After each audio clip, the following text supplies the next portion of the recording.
problema, wala kang dalang tissue. Oh, may sawaro, no? So, masarap mag-almusal sa puno. Nakuna na kayo. Oh, hi ate. Magandang buhay sa inyo. Yan.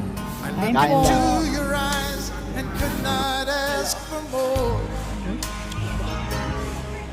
So it's only fair to lay it on the line.